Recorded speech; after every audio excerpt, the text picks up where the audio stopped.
1984. George Orwell.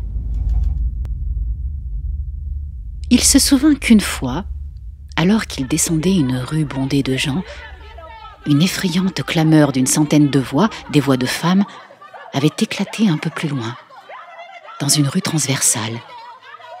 C'était un formidable cri de colère et de désespoir, un « oh » profond et retentissant dont l'écho se prolongeait comme le son d'une cloche.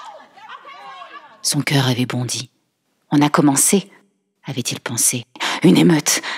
À la fin, les prolétaires brisent leurs chaînes. Quand il arriva à l'endroit du vacarme, ce fut pour voir une cohue de 200 ou 300 femmes pressées autour des étals d'un marché en plein air. Elles avaient des visages aussi tragiques que si elles avaient été les passagers condamnés d'un bateau en train de sombrer. Mais à ce moment, le désespoir général se brisa en une multitude de querelles individuelles. Il apparut qu'à un des étals, on vendait des casseroles de fer blanc. C'était une camelote misérable, mais les ustensiles de cuisine étaient toujours difficiles à obtenir. Le stock s'était brusquement épuisé. Les femmes qui avaient réussi à en avoir, poussées et bousculées par les autres, essayaient de se retirer avec leurs casseroles, tandis que des douzaines d'autres criaient autour de l'étal, accusaient le vendeur de favoritisme et prétendaient qu'il avait des casseroles en réserve quelque part. Il y eut une nouvelle explosion de glapissement. 2 femmes énormes, dont l'une avait les cheveux défaits, s'étaient emparées de la même casserole et essayaient de se l'arracher l'une l'autre des mains. Elles tirèrent violemment toutes deux un moment, puis le manche se détacha. Winston les regarda avec dégoût.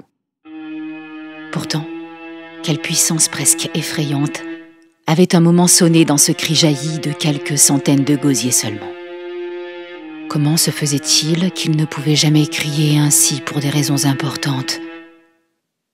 Winston écrivit.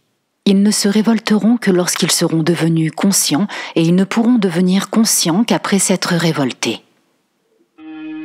Cela, pensa-t-il, pourrait presque être une transcription de l'un des manuels du parti. Le parti prétendait, naturellement, avoir délivré les prolétaires de l'esclavage. Avant la Révolution, ils étaient hideusement opprimés par les capitalistes. Ils étaient affamés et fouettés.